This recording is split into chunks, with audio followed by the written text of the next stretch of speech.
Ozon, prépare-toi à recevoir le relais brûlant. C'est fini pour Wildberries. Les drones ukrainiens ouvrent la saison de chasse sur la prochaine place de marché russe.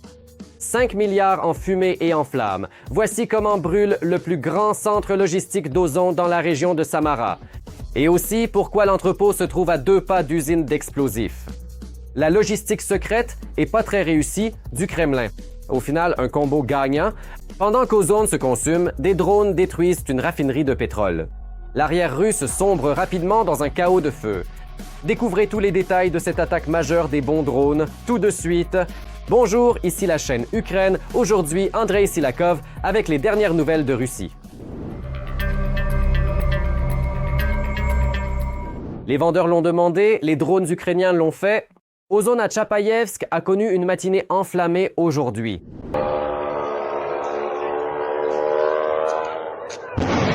Eh bien voilà, je dois vous dire que la matinée ne s'annonce vraiment pas bonne à nouveau, mes chers amis.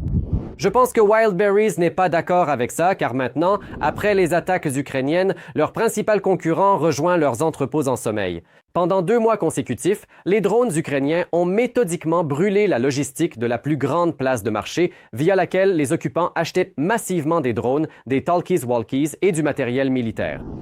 Un tas de vendeurs se posaient alors la question « Pourquoi ne bombardent-ils pas Ozon ?» Les gars, les vendeurs, on a besoin d'une équipe d'explication. Pourquoi bombardent-ils seulement les entrepôts de Wildberries et pourquoi ne touchent-ils pas à Ozon? Pourquoi? Vous auriez dû aller poser cette question ailleurs. Madame, vous avez été entendue, c'est certain. Surtout quand les généraux russes, pris de panique, ont décidé de transférer les flux logistiques vers l'autre géant. Bien entendu, la surprise dévastatrice ne s'est pas fait attendre. Les forces de défense ukrainiennes ont officiellement ouvert la saison de chasse à Ozon en portant le premier coup immédiatement incroyablement destructeur en plein cœur de l'empire logistique russe. Les images de la nuit sont éblouissantes, mais un peu bruyantes. Regardons ça. Oh, attendez, je n'avais pas vu ça. Oh.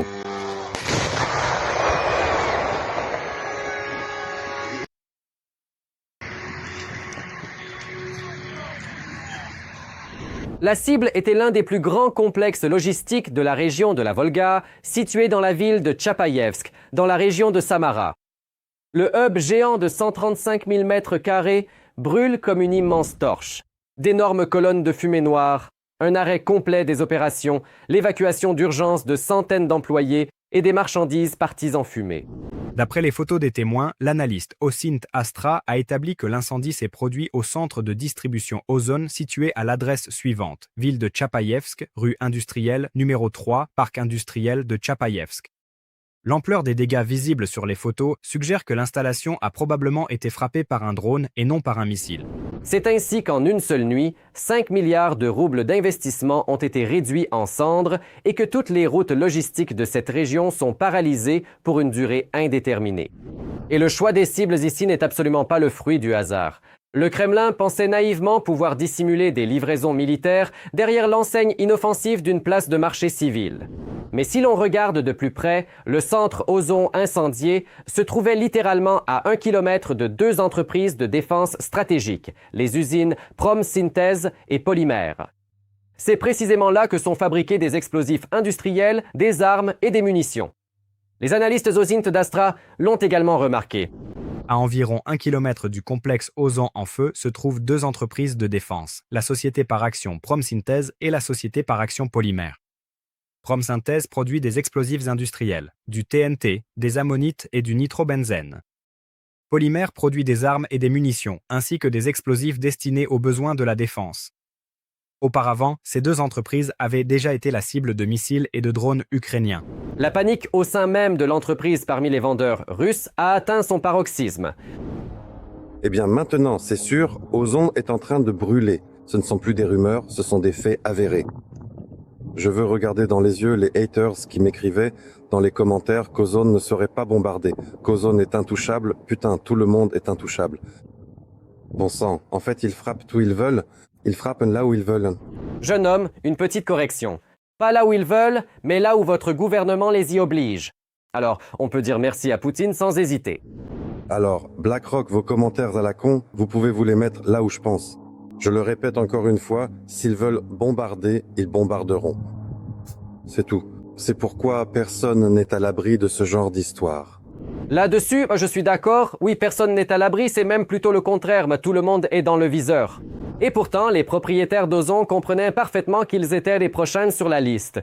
Et dès l'été, ils commandaient fébrilement l'installation de systèmes de protection incendie sur les toits de leurs entrepôts à travers toute la Russie. Mais comme nous pouvons le constater, ni la vantée défense antiaérienne russe, ni les extincteurs ne protègent contre les drones ukrainiens. Les vendeurs essaient massivement de récupérer leurs marchandises, ayant réalisé que la guerre de Poutine est venue chercher leur business.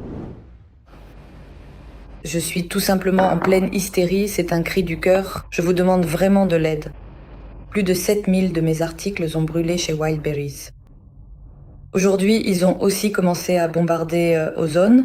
Je suis complètement sous le choc. Je ne sais pas comment je vais payer les impôts et les salaires des couturières qui travaillent actuellement dans l'atelier et qui ont aussi des familles.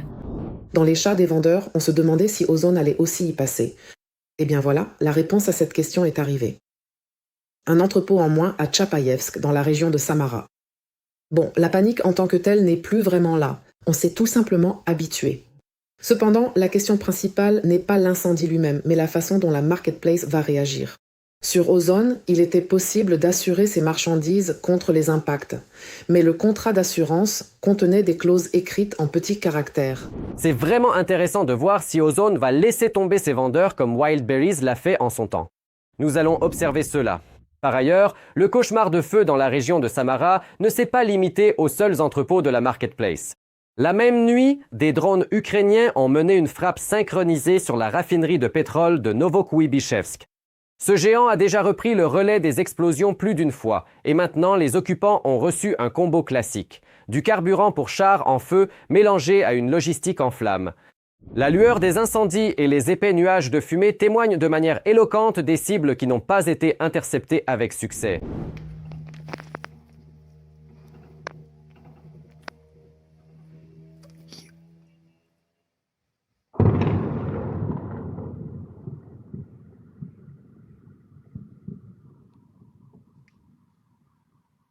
Vérifiez les bâtiments et les eaux, rangez vos documents personnels et surtout n'oubliez pas d'éteindre la lumière. L'Ukraine envoie un signal extrêmement ferme au Kremlin, il n'y a plus nulle part où se cacher. Tout objet d'infrastructure russe impliqué d'une manière ou d'une autre dans le soutien des troupes d'occupation devient une cible légitime et inévitable. L'arrière russe est privé de toute illusion de sécurité. Les chaînes d'approvisionnement militaire sont mises en pièces et chaque nouvelle frappe de nos forces pénètre de plus en plus profondément dans la défense de l'agresseur. Après la logistique d'Ozon en flammes et les raffineries paralysées, un coup encore plus dévastateur attend le Kremlin. L'Ukraine développe la production de ses propres missiles balistiques, de bombes guidées et de drones lourds, capables d'atteindre des zones où les occupants se croyaient en sécurité absolue. Nous dévoilons tous les détails dans la suite de notre reportage. Le front va changer jusqu'à devenir méconnaissable. L'Ukraine prépare une réponse aux bombes guidées russes. Les essais de la bombe aérienne guidée Viravnivatel, Nivler, sont terminés et il ne s'agit désormais plus d'un simple projet prometteur.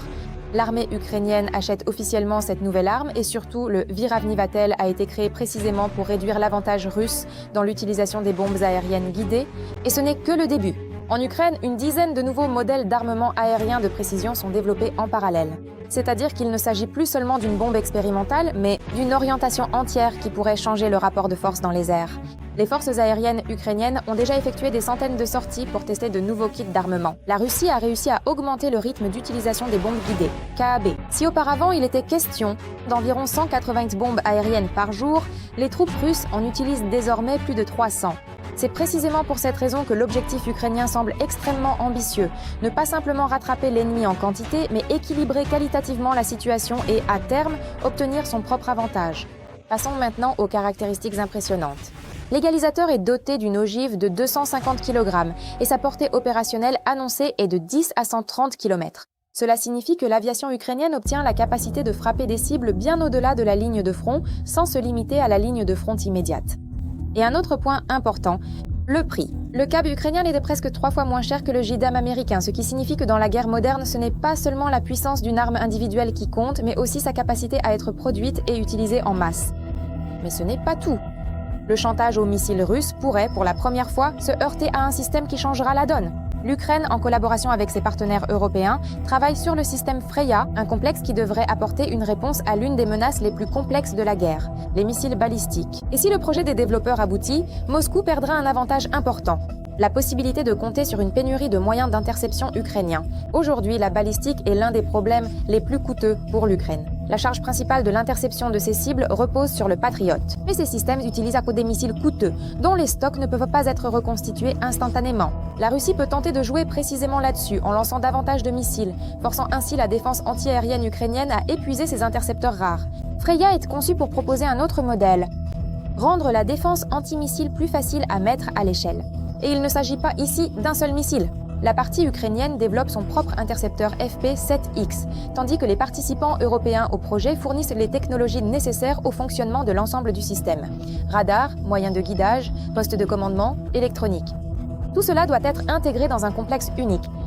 En fait, l'Ukraine et ses partenaires assemblent le système sur le principe d'un jeu de construction, où les composants individuels peuvent être produits dans différents pays.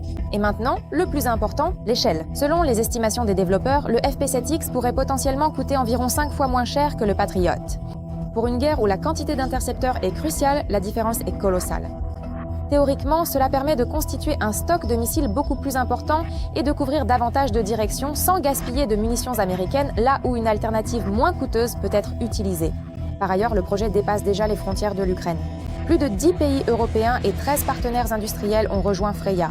En d'autres termes, le pari est fait sur une production distribuée, où les éléments critiques ne sont pas créés en un seul endroit, mais simultanément dans plusieurs pays. Pour la Russie, cela signifie une tâche nettement plus complexe. Une seule attaque ne pourra pas stopper toute la chaîne de production. Certes, il reste encore du temps avant une mise en service opérationnelle complète. Le FP7X a déjà effectué son premier vol d'essai contrôlé, mais il reste à vérifier l'ensemble du système et à procéder à des tests contre une cible balistique. Fairpoint vise le milieu de l'année 2027 comme date importante pour cette étape. En attendant, l'arrière russe pourrait devenir un terrain de chasse encore plus vaste. L'Ukraine a reçu un nouveau drone, longue portée, le Dovbush T-40. Le ministère de la Défense l'a déjà autorisé pour une utilisation au sein des troupes. Et ici, le problème principal pour la Russie n'est même pas le fait même de l'apparition d'un nouveau drone, mais sa portée. L'appareil est capable de rester en l'air plus d'une journée, ce qui change complètement la géographie de la guerre. Selon le ministère de la Défense, une telle autonomie est suffisante pour atteindre des cibles jusque dans l'Oural et en Sibérie occidentale. C'est-à-dire que la distance elle-même, qui a longtemps semblé être une sorte de bouclier naturel pour l'arrière russe, cesse progressivement de garantir la sécurité. De plus, le Dovbush T-40 n'est pas simplement un appareil capable de voler sur de longues distances. Lors des essais, les développeurs ont noté une faible signature radar, un moteur efficace à injection électronique et une résistance aux effets des systèmes de guerre électronique russes. Cela signifie que la tâche pour la défense anti-aérienne et la guerre électronique russe devient de plus en plus complexe. Il ne suffit pas de voir le drone, il faut encore être capable de l'arrêter. Et le plus intéressant, c'est que le Dovbush peut remplir différents rôles. Il peut être utilisé pour la reconnaissance en profondeur à l'arrière, pour le réglage de tir lors de frappes de haute précision par largage de munitions ou directement comme drone d'attaque. En d'autres termes, une seule plateforme peut accomplir plusieurs tâches à la fois, selon ce qui est précisément nécessaire pour une opération donnée. Les surprises ne s'arrêtent pas là. C'est quelque chose auquel le Kremlin ne s'attendait certainement pas. Selon le Sunday Times, l'Ukraine aurait pu utiliser des drones britanniques ces derniers mois pour mener des frappes à longue portée sur le territoire russe. Et il ne s'agit pas d'un épisode isolé. Des sources britanniques associent ces drones aux attaques contre des raffineries russes. Parmi les armes qui auraient pu être utilisées figure un drone à réaction d'une entreprise britannique. Selon la publication, ces appareils auraient pu être utilisés lors de frappes sur des sites dans la région de Moscou, à Yaroslavl et à Volgograd. Les sources citent également un autre drone britannique parmi les appareils impliqués dans les attaques, mais son modèle n'est pas divulgué. Et le drone lui-même a une apparence assez inhabituelle. Il s'agit d'une plateforme à réaction avec une envergure de près de 3 mètres et une masse maximale au décollage de plus de 75 kg. Il est lancé dans les airs à l'aide d'une catapulte pneumatique et un turboréacteur lui permet d'atteindre une vitesse de croisière d'environ 220 km/h. Mais le plus intéressant, c'est la portée et la flexibilité de cette plateforme. Le rayon d'action annoncé dépasse les 250 km et sa conception permet d'adapter le drone à une mission spécifique et d'installer divers équipements. En d'autres termes, il ne s'agit pas simplement d'un appareil qui vole dans une direction vers un point prédéfini, mais d'une plateforme qui peut être configurée pour différents scénarios. Il semble que la Russie ait de plus en plus de mal à faire semblant que tout est sous contrôle. Ce que Moscou considérait depuis des années comme son avantage se transforme progressivement en zone de risque. Et le pire pour le Kremlin, c'est que ce processus ne peut déjà plus être arrêté. Il semble que l'arrière-pays russe entre dans une nouvelle réalité, où loin ne signifie plus en sécurité, et où la guerre frappe de plus en plus assurément aux portes de ceux qui, hier encore, pensaient qu'elle ne les toucherait jamais. Pendant ce temps, le Kremlin observe avec panique ses anciens alliés fuir en masse le navire en perdition en voyant les ultimatums de Poutine se faire voir. Comment la Russie est-elle en train de devenir, sous nos yeux, un paria absolu? Et pourquoi cet effondrement est-il désormais inarrêtable? Regardez dès maintenant. La Russie perd tout. Les alliés s'enfuient. Cette fois, Moscou pourrait perdre même là où, il n'y a pas si longtemps, elle se considérait comme le maître. L'Ouzbékistan semble avoir décidé de ne pas acheter le Su-30SM russe et se tourne plutôt vers les J-10CE chinois. Pour le Kremlin, il ne s'agit plus simplement d'un contrat manqué. C'est un nouveau signal indiquant que le matériel militaire russe cesse progressivement d'être le choix automatique, même pour les pays qui se trouvaient traditionnellement dans l'orbite russe. L'histoire est ici particulièrement révélatrice. Il y a encore quelques années, Tachkent menait des négociations avec Moscou pour l'achat de Sukhoi 30SM. En 2019, les médias d'État russes rapportaient même une demande officielle de l'Ouzbékistan concernant la possibilité de financer cet achat par un crédit. Mais l'accord n'est jamais devenu réalité. Désormais, Tachkent semble miser sur les J-10CE chinois et il ne reste aux Russes qu'à observer comment un client potentiel se tourne progressivement vers un concurrent. Des soupçons concernant l'accord chinois sont apparus après la publication d'une photo d'un J-10CE qui pourrait être destiné précisément à l'Ouzbékistan. Un seul cliché ne suffit pas pour une confirmation à 100%, mais les experts ont attiré l'attention sur un certain nombre de caractéristiques de l'appareil. Et plus tôt encore, des informations ont circulé selon lesquelles Tachkent aurait déjà convenu de l'achat de 24 de ses chasseurs, et les premiers appareils pourraient arriver dans un avenir proche. Mais ce qui est le plus douloureux pour Moscou, ce n'est pas un seul chasseur, ni une seule transaction. L'Ouzbékistan avait déjà acheté des systèmes de défense antiaérienne chinois et lorsque la question du renouvellement de l'aviation de transport s'est posée, Tachkent n'a de nouveau pas suivi la proposition russe et a choisi l'option brésilienne plutôt que la variante russe. Pas plus tard qu'hier, Moscou comptait sur son avantage en Asie centrale, mais aujourd'hui on y choisit déjà entre la Chine, le Brésil et d'autres fournisseurs. Et si l'information se confirme, le Kremlin perdra un marché de plus, et ce, pratiquement à sa porte. Un autre coup porté à l'influence russe est venu de la Turquie. Moscou a autrefois vendu ses S-400 à Ankara, comptant sur une grande victoire stratégique et un renforcement de son influence sur un pays de l'OTAN. Mais aujourd'hui, cette victoire risque de se transformer en ferraille très coûteuse. La raison ? Les F-35 américains. La Turquie souhaite réintégrer le programme de chasseurs, mais Washington pose une condition stricte. Les S-400 russes ne doivent plus faire partie de l'armée turque. Et c'est là que commence un véritable casse-tête diplomatique. L'une des options, retirer les systèmes du service. Une autre, tenter de les vendre à un pays tiers. Parmi les acheteurs potentiels, les Émirats arabes unis ont été mentionnés, mais selon les médias, les négociations sont au point mort. Et maintenant, imaginez l'ampleur de l'ironie. La Russie a promu pendant des années le S-400 comme l'un des systèmes de défense anti-aérienne les plus puissants au monde. Et maintenant, la Turquie se retrouve face à un choix. Se débarrasser des systèmes russes pour obtenir des chasseurs américains ou tout simplement les mettre à la ferraille. En d'autres termes, ce que Moscou vendait comme un symbole de sa puissance militaire pourrait potentiellement finir sa carrière dans un centre de recyclage de métaux ordinaires. Ainsi, le système russe, qui devait être un atout géopolitique pour le Kremlin, est devenu aujourd'hui pour Ankara le principal obstacle à l'obtention d'armes occidentales. Si la Turquie finit par renoncer aux S-400, Moscou recevra une gifle retentissante. Elle a vendu sa meilleure défense anti-aérienne à un allié, pour finalement risquer de le perdre en tant que client. La Russie perd rapidement de son influence à l'étranger, et cela se voit à l'œil nu. Les pays qui, jusqu'à récemment, se tournaient vers Moscou avant de prendre des décisions importantes agissent de plus en plus comme si l'opinion russe n'était plus du tout une priorité pour eux. Et le principal catalyseur de ce processus est la guerre contre l'Ukraine.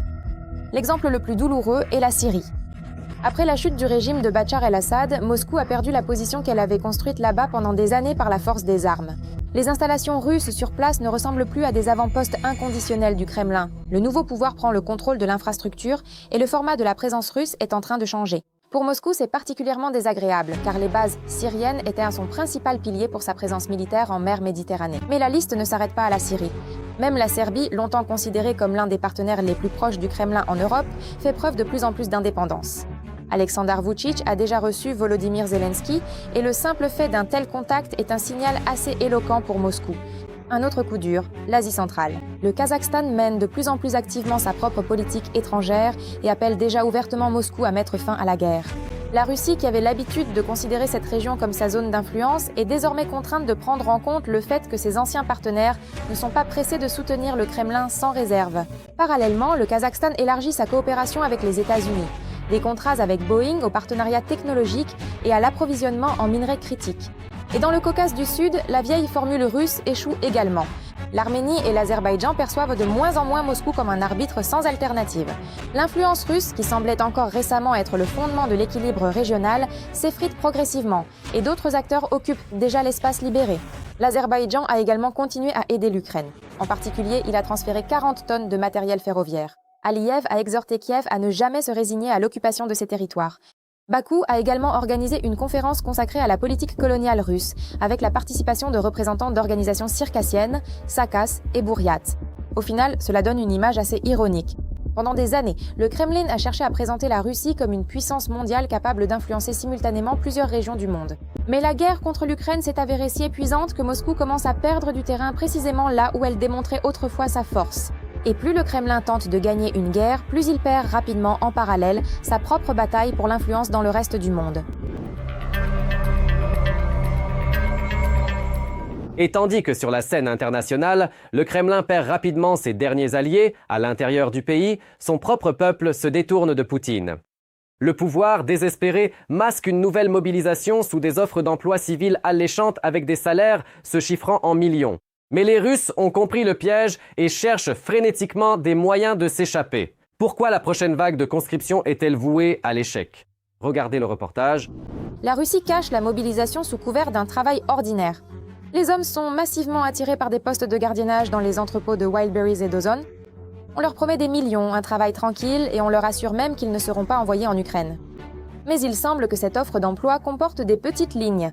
Plus de 2000 annonces de ce type ont déjà été découvertes sur Avito. Officiellement, il s'agit de gardiens d'entrepôt, mais en réalité, on propose aux candidats de rejoindre ce que l'on appelle des groupes de tir mobiles. On promet jusqu'à 3 millions de roubles pour le contrat et les recruteurs tentent par tous les moyens de convaincre les Russes qu'il n'y aura aucun voyage sur le front. Et c'est là que les choses deviennent intéressantes. Dans certaines annonces, les numéros de téléphone sont enregistrés sous des noms comme Olesia SVO ou même Commissariat militaire, et les formulations elles-mêmes, selon certaines sources, sont délibérément masquées afin que la plateforme ne bloque pas ces offres d'emploi. En d'autres termes, les Russes ouvrent une annonce proposant de garder un entrepôt, mais derrière un salaire alléchant peut se cacher un travail tout autre. Au lieu du mot « armée »,« sécurité », au lieu de « mobilisation », poste vacant au lieu du front, groupe de tir mobile et quelque part entre les lignes, un contrat et 1 million de roubles. Il semble que les recruteurs russes soient déjà si activement à la recherche de nouvelles recrues qu'ils doivent à même masquer les bureaux de recrutement militaire en annonce d'emploi. Et il semble que l'histoire des gardiens d'entrepôt ne soit qu'un des éléments de ce stratagème. Car si l'on propose déjà aux Russes un service militaire sous couvert d'un poste civil, alors une question logique se pose. La mobilisation russe tout entière ne se transforme-t-elle pas en un jeu de substitution de concepts ? C'est précisément de cette mobilisation rampante que parle le journaliste russe Mikhail Fishman. Selon lui, le Kremlin pourrait éviter d'annoncer bruyamment une nouvelle mobilisation tout en augmentant progressivement le recrutement de personnes pour le front par le biais de contrats, de coercition et de toutes sortes de méthodes de recrutement déguisées. Et cela explique bien la tactique russe actuelle. Ne pas dire à quelqu'un directement « tu es mobilisé ». Au lieu de cela, proposer des millions pour garder un entrepôt, convaincre que personne ne sera envoyé en Ukraine et ensuite s'occuper des petits caractères. Formellement un contractuel, en réalité une ressource de plus pour le front. Fishman estime qu'après les élections de septembre, le Kremlin pourrait suivre précisément cette voie. Une mobilisation publique est dangereuse pour Poutine, car elle pourrait provoquer une nouvelle vague de mécontentement et de fuite.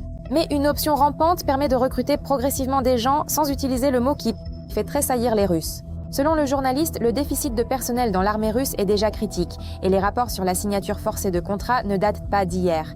Des gens peuvent être forcés de monter dans des bus, emmenés dans des unités militaires et contraints de s'engager comme contractuels.